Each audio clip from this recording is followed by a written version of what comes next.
Good afternoon, welcome back to another video with a guy and his projects. Today, we are doing rear suspension on a 2004 Ford F-150 5.4 liter four-wheel drive. We are putting on new rear Bilstein shocks and brand new leaf springs because the springs in there currently have broken leaves on both sides. So if you've seen the video where we just put in the Bilstein coilovers, not Bilstein coilovers, but Bilstein shocks with some new springs and stuff, that was recently. If you want to watch it, go watch it if you haven't already. Sorry if the camera's shaking. I just finished weed whipping and my muscles are still twitching. These are going in the back. I got Bilstein shocks, the 5100 series. I will link those down below to Amazon. I got springs. I will link those down below. I've got videos on this truck. There's no shortage of videos on the channel. Check them out, and let's do it. I am going to go ahead and install the passenger side real quick because the lighting sucks over there, and I like to do the first side before I show you guys the second side, so all my tools are already out and I figured out what I need to do. So I'm going to install the passenger side. I will come back and I will show you how I install the driver side, which should be the exact same situation, so no biggie. Stay tuned, let's get started. Alright, as you can see, I've got the driver side out, or passenger side rather. The U-bolts were pretty corroded and gross. The old shock was there and the old leaf pack was broken.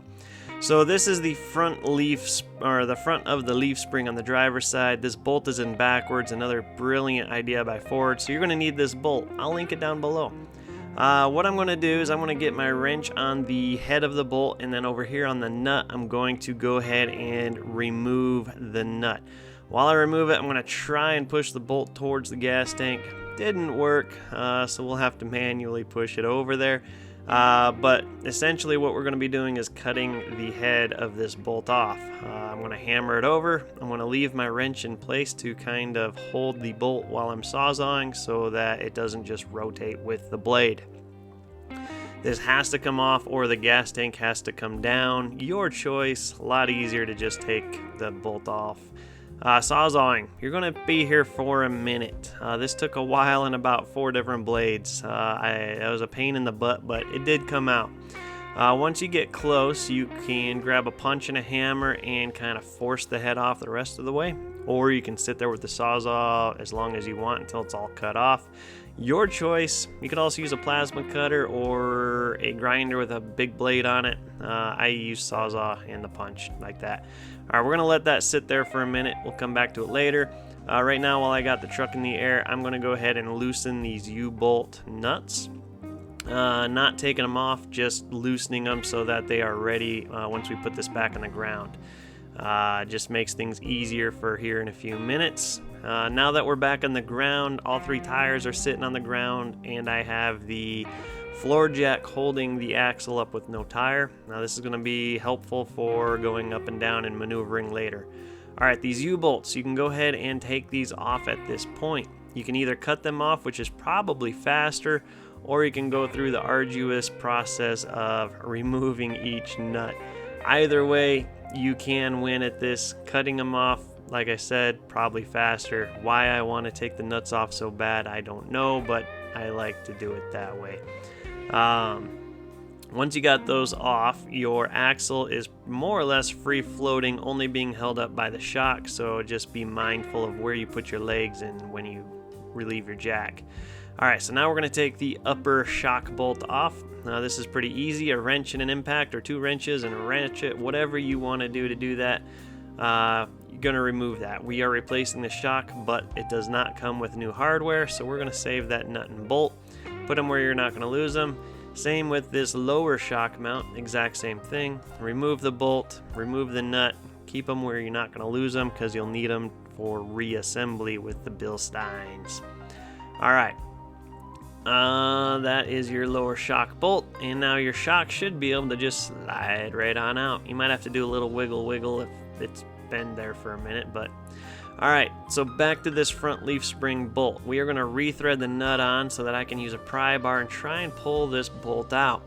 You might have to try a little bit, try a couple different things. If you can manipulate your jack to get your axle to where there's minimal pressure on this leaf spring, it should come out fairly easy. I still had to pry it quite a bit, as you can see.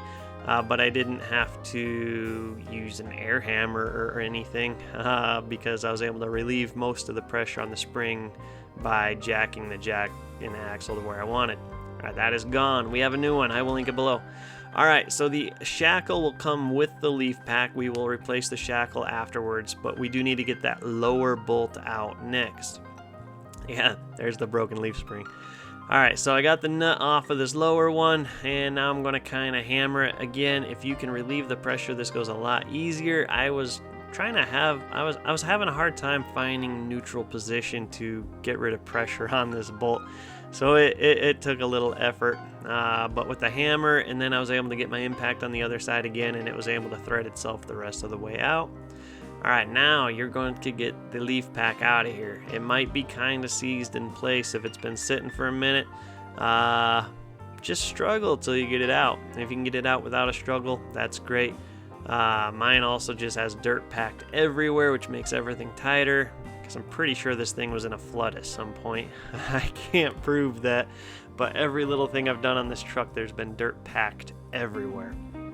All right, leaf spring is out. We are going to grab our new leaf spring, and we're going to take this upper bolt off of the shackle, or out of the shackle, whatever you want to call it, holding to the leaf spring. This is going to slide right out. Just pound out whatever dirt happens to be in there, and it's going to go right back into the new leaf spring. You could replace the shackles if you're bushing shot. Mine, believe it or not, actually looked all right, so I did not bother to replace the shackles. All right, I like anti-seize, especially when I'm struggling with a truck like this where everything is seized together. It reminds me why I like anti-seize. Right or wrong, don't know, but I'm putting anti-seize on it here. All right, at this point, I'm not going to torque this down. In fact, I'm going to leave it quite loose. I'm just getting the bolt and nut kind of put together, but not tight. I'm still going to let this flop around. All of our torquing will be done later when the truck is sitting at ride height. All right, so I'm just clearing out the dirt where that shackle sits so it sits properly. Yeah, all that dirt down there came from just knocking this stuff loose. It's horrible. All right, so your spring goes in. I have the springs linked down in the video description as well, guys. Check out the video description. I make money when you guys buy stuff off my descriptions. Don't even have to buy what I link. Just click the link and buy stuff. All right, getting this shackle hole in place. Don't know the best way to tell you to do it other than I just kind of set it up there, and then I used a hammer until I could get the hole through, or the bolt through. Again, I like anti-seize, so as you see, I'm putting anti-seize back on there too. All right, again, I am not torquing this down at this point. I am just getting it to not even really a snug point, just to where the nut is on. We're gonna torque these later. All right, as far as the front bolt, this bolt, by the way, you're gonna put in backwards from what Ford had. You're going to put it in with the head of the bolt towards the door of the truck so that the nut goes on by the tank. All you see me doing here is I'm trying to get it set, and then I'm picking the jack up to raise the leaf spring up higher. It does get a little stuck in there. You might have to use a little hammer, a little pry bar to pop it into place. Watch your fingers, by the way. And I'm pushing it up quite a bit, just hoping the pressure pops it in like it did just right there. And then I'm going to lower the axle down to where it's just barely touching the leaf spring. And then I used a pry bar on the rear shackle to push that spring forward so that it's or close enough to the hole that I can sneak the bolt through. I had to use a little hammer action there too. And now almost we can probably get this in there. All right, I forget to show you torquing this later, but later you're going to torque it to 406 foot-pounds when the spring is compressed at ride height. That is the idea, and I have that on the bottom of your screen. All of these bolts except the shocks and the U-bolts need to be at ride height. Okay, so now we are going to go ahead and go to the rear shackle. Again, suck your jack up to the point where your spring's compressed to where ride height would be. So essentially for me, that's until it starts to come off the jack. All right, this upper shackle bolt is 203 foot-pounds from what I can find online. You might have to put a wrench on the bolt head on the back side to hold it still. I did. and go down to 203. 203 is a lot more than it sounds like. It's kind of hard to get to. Even this one lower at 148 foot-pounds was kind of hard to get to, but I had a long day this second spring, and yeah, it was a rough day. This was the end of the day too. I'd already missed dinner, so I was hungry. All right, your U-bolts, you want to send those down. Make sure everything is lined up, that your leaf pack is sitting on the axle, which at this point I'm still sucked up at ride height, so it is. U-bolts can be a struggle sometimes. I had these bent locally here, and one of them, this one right here, just slid right on, and the other one was quite tight. So it's never necessarily perfect. Just do your best. They are flexible. They do move. I'm going to anti-seize the ever-living daylights out of these threads because I like anti-seize, and everything on this truck is seized. All right, so once you pound these in, if you have to, over the leaf spring and over the axle, now you have to line them up with the holes in your axle perch or axle seat, whatever you want to call it. These are flexible bolts. If you have to stretch one to reach a hole, that's okay. You can stretch it. If you have to squeeze them, you can squeeze them. Whatever you got to do, ultimate moral of the story is make it work. Once you got that on, I didn't show you putting nuts on. I'll show you some torquing them later. We're going to put our Bilstein shock on. Not sponsored, but if they'd like to, I would love to have them as a sponsor because I have spent thousands of dollars with Bilstein over the years on all my vehicles. I really like their product, but not sponsored. All right, so I like to get the bottom bolt in first for springs, or for shocks, sorry, and then I'm just going to jack the axle up until this upper hole matches. You could also just cut the strap, but then if it goes too far and you miss the hole, you have to compress it. Jack's already set up, super easy to do this way, so I did it this way. At this point, you're going to thread in that hole. Bottom one is not torqued at this point either, they're just installed. However, you are going to torque them down to 66 foot-pounds from what I can find, and shouldn't matter too much if it's at ride height or not. Yes, there is some flex here, so ride height would be best, but I'm not somebody that stresses about it too much.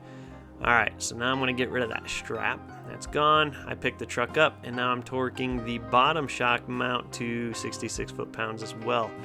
I did put these with the boot up. The shocks, I don't think it matters. If you want them boot down, I'm pretty sure you could.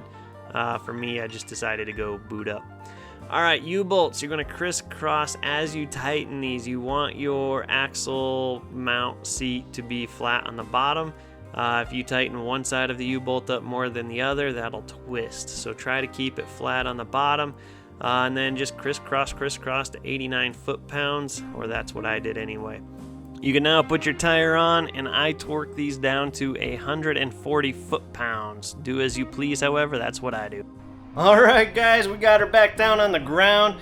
We are ready for a test drive. So, I found those rear broken leaf springs when I did the front springs because I was originally going to do the rear shocks and then the front shocks. I said spring shocks, whatever.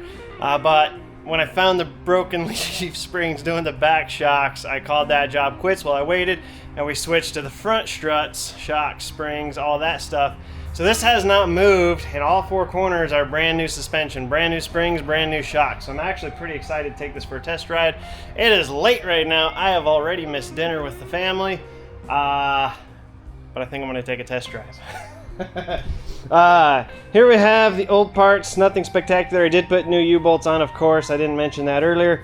So both of these, you can see the same exact spring on both sides are broken. Somebody before me probably overloaded the back end with a trailer at some point. Whatever, no big deal. Both shocks replaced, all U-bolts. I only had to break 2 bolts to get this out. This one intentionally, that's the one that was on the leaf spring to the gas tank, so I cut that. And then this one on the U-bolt broke, but these were corroded enough, they're only half the original size anyway. Guys, if you want to see more videos on this F-150, make sure you hit subscribe. There's a lot more coming. Also, I have a whole playlist with other F-150s that are not mine, from previous people that have helped out. My brother, for one, he's got the super cool one, super lifted on 37s, all that. Lots of videos on the channel for the F-150. We're still working on the WJs, we're still working on the F-250, we're still working on the Expedition, plus whatever other vehicles come my way. So thanks for staying tuned. Remember, I will link everything down below, parts and everything. You click links, I make money. That's as simple as it gets. Well, you gotta buy stuff after you click it, but you don't have to buy what I link. Just click the link, buy stuff. You know, whatever. There's also donation links down below. Guys, leave thumbs up, leave comments, and tell me what you think. I'm gonna stick around. I'm gonna take a test ride, eat dinner, because I'm freaking hungry, and I'm excited to see how it runs. We'll see you guys later. Thanks for watching, and peace out.